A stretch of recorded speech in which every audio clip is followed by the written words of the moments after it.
levels of biological organization.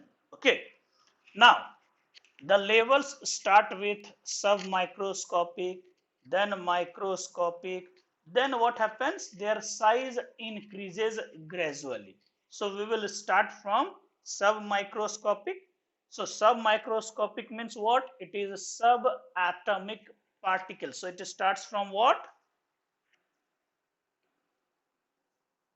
Subatomic particles. Okay, subatomic particles. Then it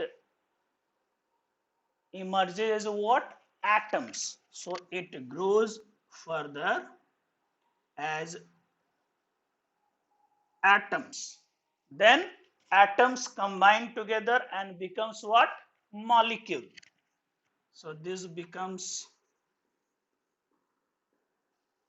molecules. Okay.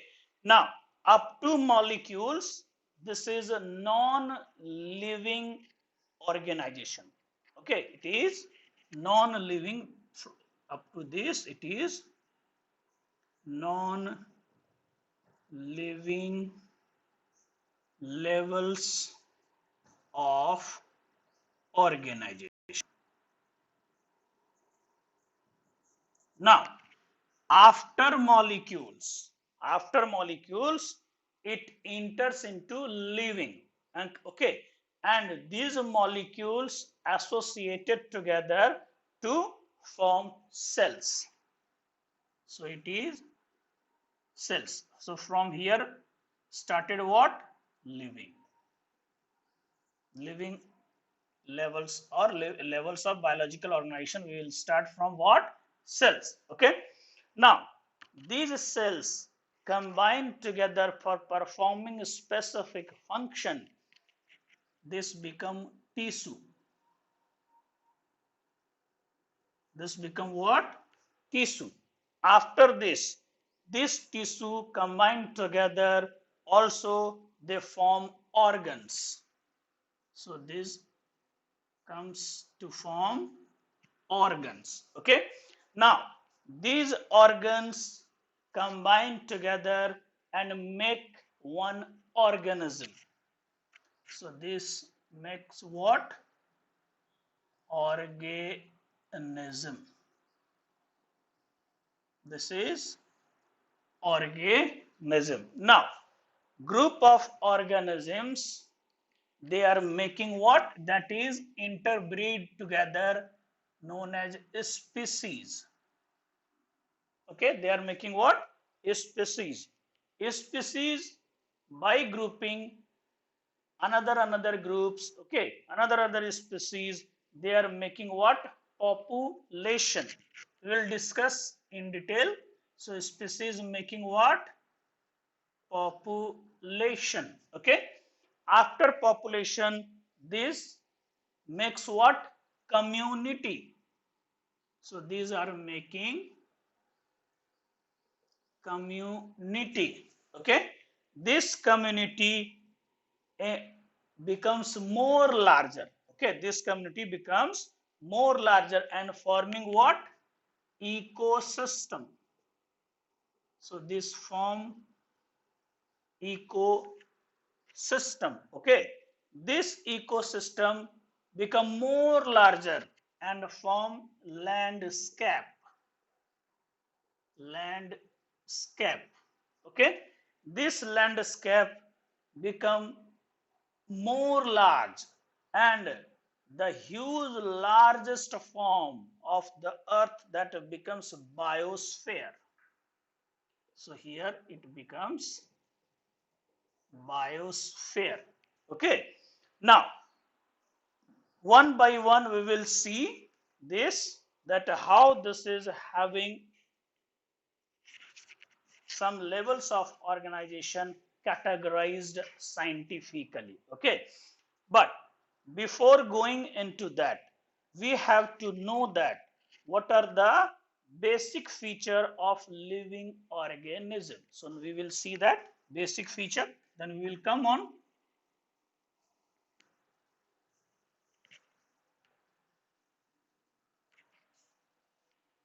So come on, basic feature of living organism.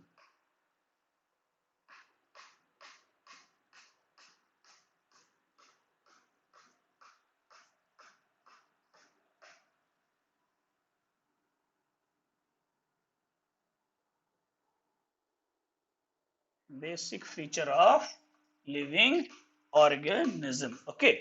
Now, under basic feature of living organism, first feature that is more and more important. That is what? Living organism are highly organized. It is what? Highly organized and complex entities. So, first is highly organized and complex entities. Okay, it is living organism is what? Highly organized and complex entities formed of one or more cells. Okay, unicellular, multicellular. So formed of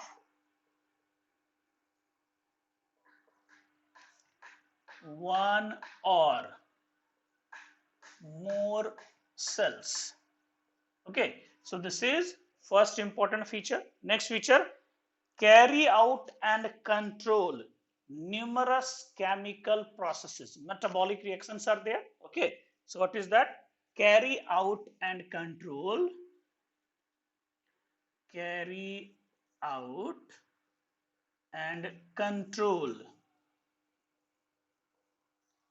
a number of chemical reactions. Okay, so carry out and control a number of chemical reactions. Next is what? Acquire and use. Okay, acquire and use energy. For what purpose? For this purpose, that is known as metabolism. So acquire and use. Acquire and use of energy for proper metabolism. For proper metabolism. Okay, for proper what? Metabolism. So this is also one feature. Now next feature is what? Respond to change in the environment. Okay, they are responding to changing environment. So respond to changes in environment. Respond to change in their environment. Okay, so respond to change in their environment and maintain constant internal environment. According to that, and maintain constant internal environment accordingly. Okay, and maintain what? Constant internal environment accordingly. Okay, next basic feature is what? They are growing in size. What is that? Grow in size, develop, produce offspring similar to them. Okay, so next,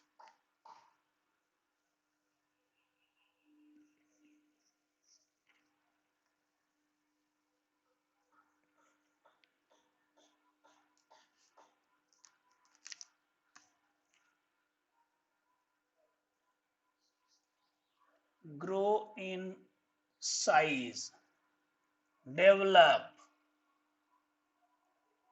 produce offspring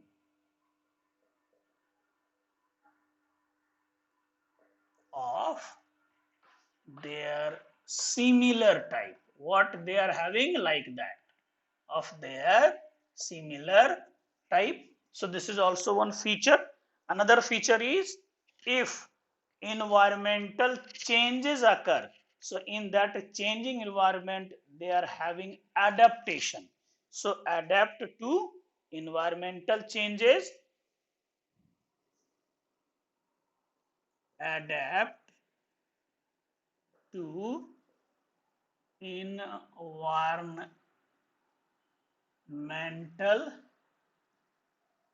changes, okay, adapt to environmental changes and gradually evolve into new type of organism, okay, and gradually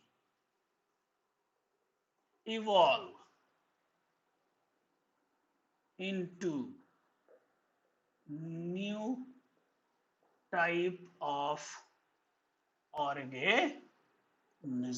So these are some basic feature that we have to discuss. Already we discussed, okay. Now, next we have to see properties of living matter or characteristics of life. What is that? Properties of living matter.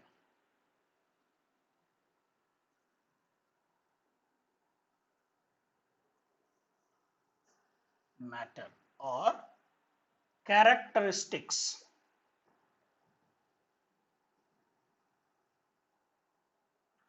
of life. Okay, properties of living matter or characteristics of life. Okay, here main features we will discuss. Under that, first one is cells. So first feature is cells. We already discussed earlier that a cell is the starting point of living organism. So what we can say, all living organisms are made up of cells. So all living organisms are made up of cells, and that's why cell is known as fundamental structure of life. What is that? Cell is fundamental or basic unit of life. So cell is fundamental structural and functional, fundamental structural and functional unit of life. Okay, so every organisms, all living organisms are made up of what? Cells. It may be single celled or multi-celled. Okay, so we can say that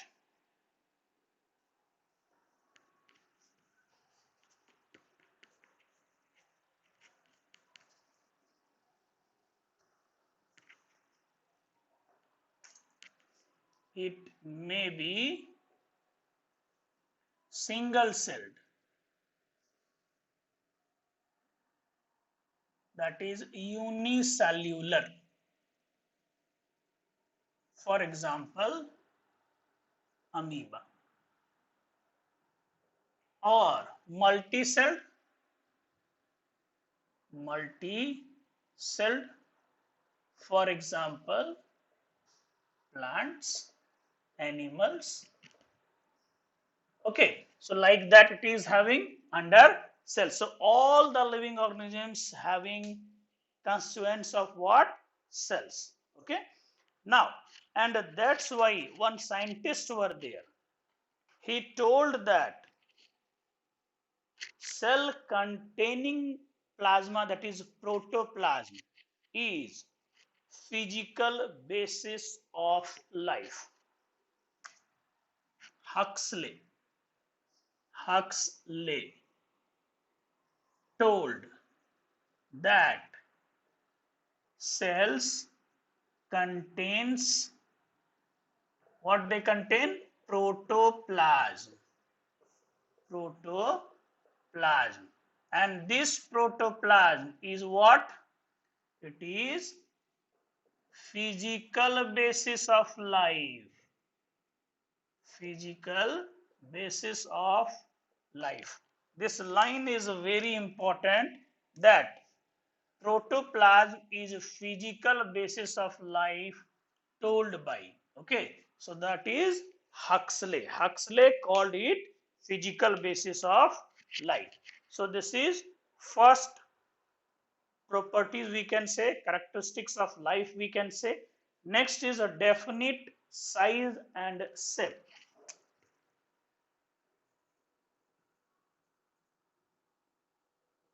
Definite size and shape. Okay, definite size and shape. Now we are seeing is in this living world that all organisms, they are having definite, a systematic, a definite shape and size. Okay, so we can write all organisms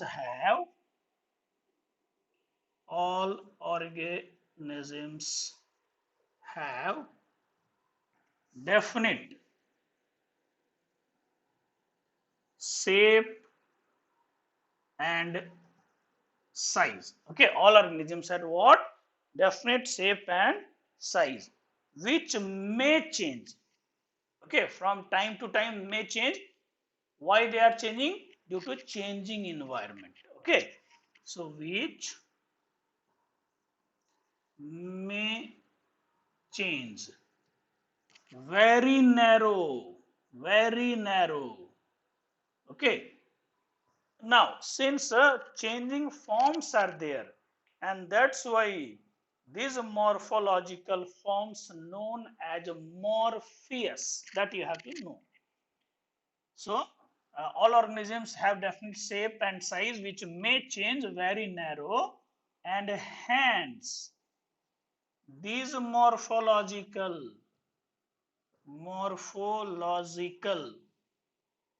changes termed as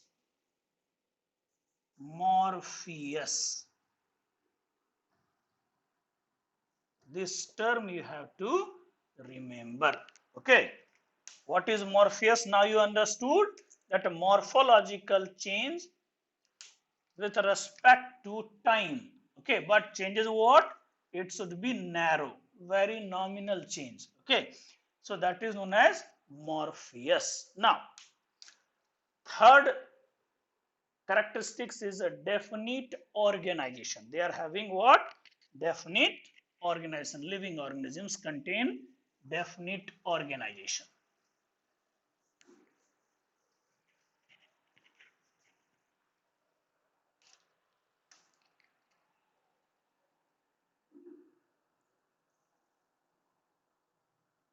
Definite organization. Okay, what we already discussed here in definite organization, all organisms have, what is having? High grade of organization. Okay, all organisms have high grade of organization and a definite boundary. So all organisms have high grade of organization and definite boundary. Okay, and a definite boundary. Okay, under which what they are doing? Under which they are working and separating from environment. Okay, under which what happens? Under which they develops their environment accordingly.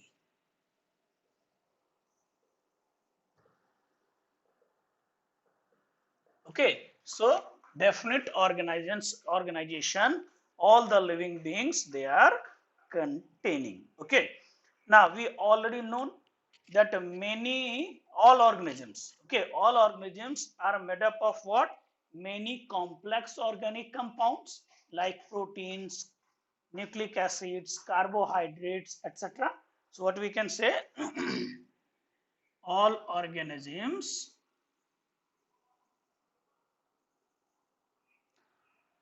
are made up of complex organic compounds, complex organic compounds like proteins, fats, carbohydrates, etc. Okay, so these are the organic complex compounds which forming what? Living organisms. Means what we can say, they are having definite organization. Okay, now next feature is growth and development. Next is growth and development. Okay, now how we can say growth and development? All the organisms growing in size, okay, increasing their mass, increasing their shape, changing their structure, that is showing what? Growth. So what we can say, all the organisms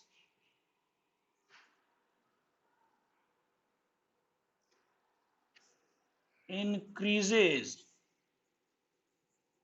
their size, increases their mass, changes their structure from time to time, like birth, young, old age. Okay, so from time to time, that is showing growth. That is showing what? Growth. What they are showing? Growth. Okay, now come on that. This growth also shown by non-living organism. How? That we will see here.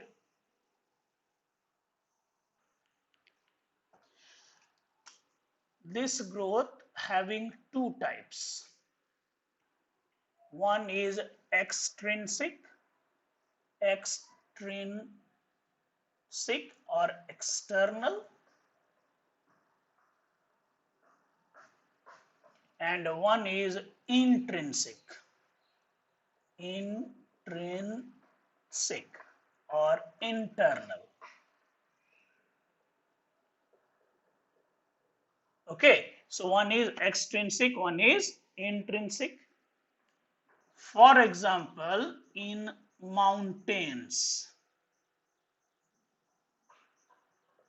sand dwellers,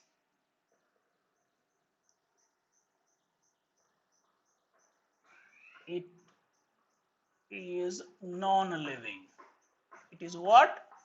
Non-living, but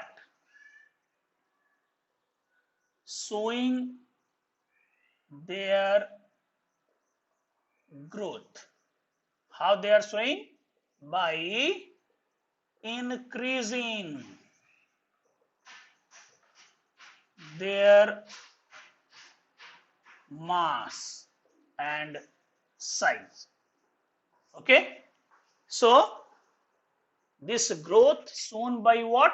Non-living being also, but intrinsic means growth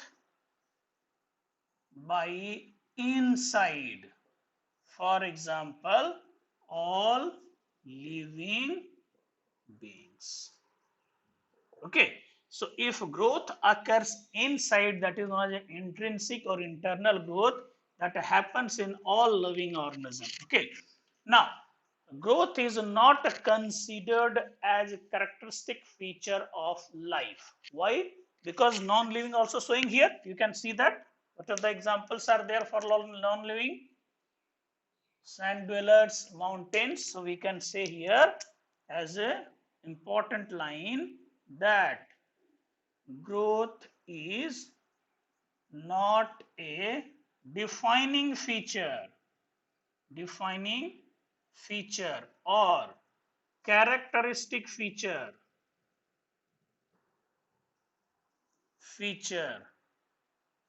of life. But in medical, one question came that intrinsic growth is defining feature or not. Okay, so we can say that yes, right. Intrinsic or internal growth, intrinsic or internal growth is defining feature of defining feature of life. It is what? Defining feature of life. Which one? Intrinsic or internal growth. This line you have to remember. Okay, under growth. Now one more question came. What are the twin characteristics of growth? Okay, so we have to see that. What are the twin characteristics? Two features what that belongs under growth. So twin characteristics of growth.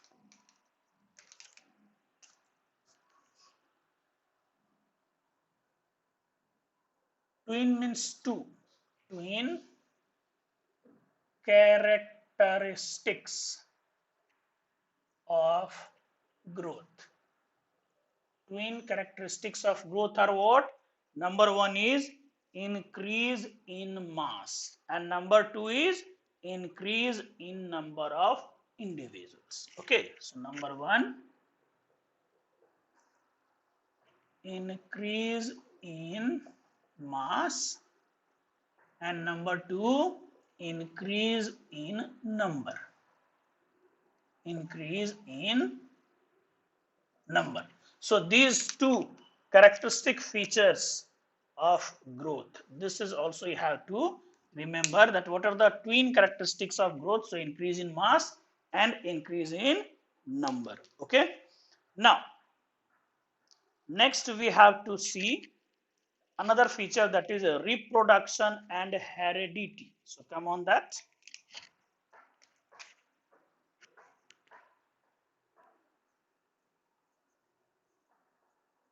Reproduction and heredity. Reproduction and heredity. Now, all the living organisms having the fundamental property. What I told, living things or living beings or living organisms reproduce by making copy of themselves. So they are having that properties.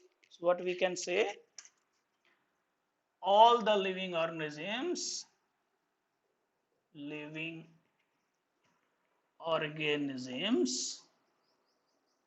have fundamental property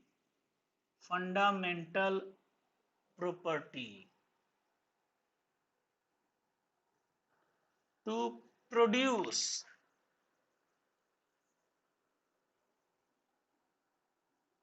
their offspring.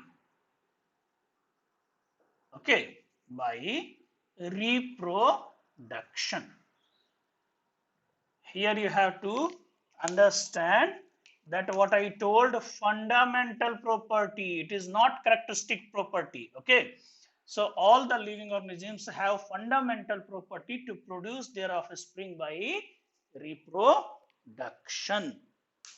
Okay, and living beings or living organisms restore their genetic information. Okay, restore their genetic information in the form of genes. So what we can say, living organisms restore their genetic information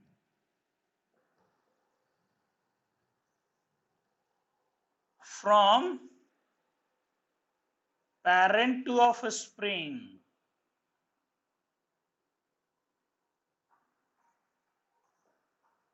by heredity property. Okay, so all the living organisms, they are having what? Fundamental property, reproduction, and since restoring their genetic information, in the which form it is restoring? In the form of genes. Genetic information in the form of genes. So from parents to offspring by which property? Heredity. Okay, but we know that some examples are present in our society like mule, infertile couple, infertile honey bee. Okay, so these are present. That's why I told reproduction is only fundamental, it is not characteristic property. So next we have to see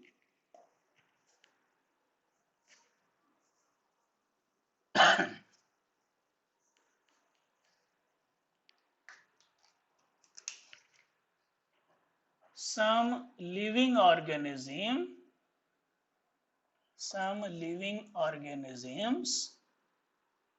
like mule,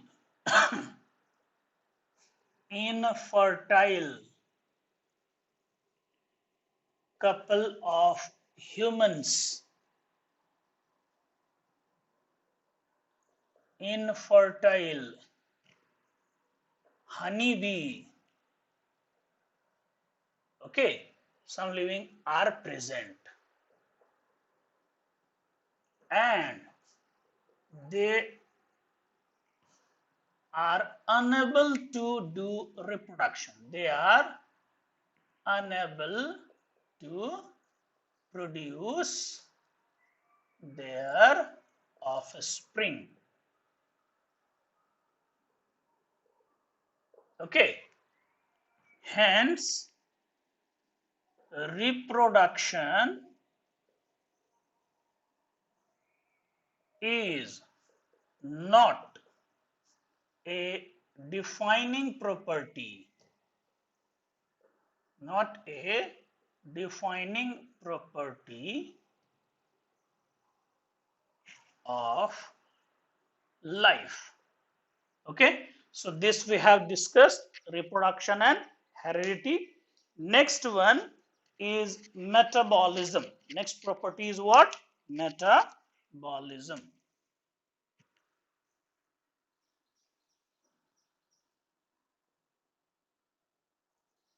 Now, metabolism means all the reactions occurring inside the living organisms known as metabolism. So, all the reactions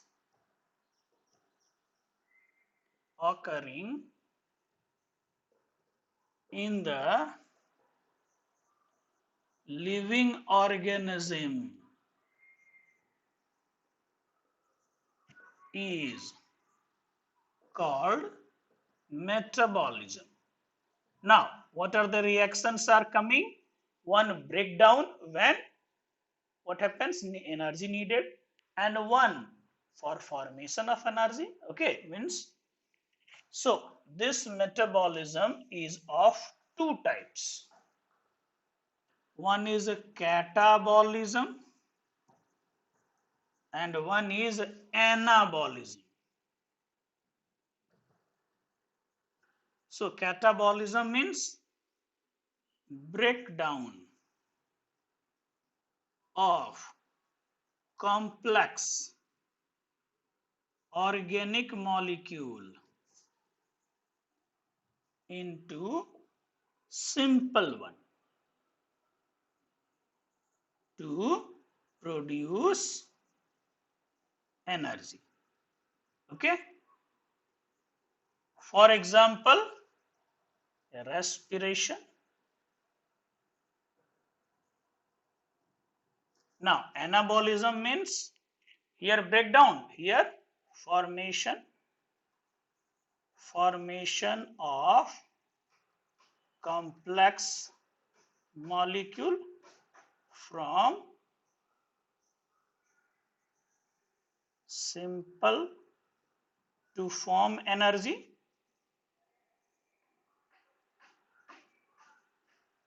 For example, photosynthesis.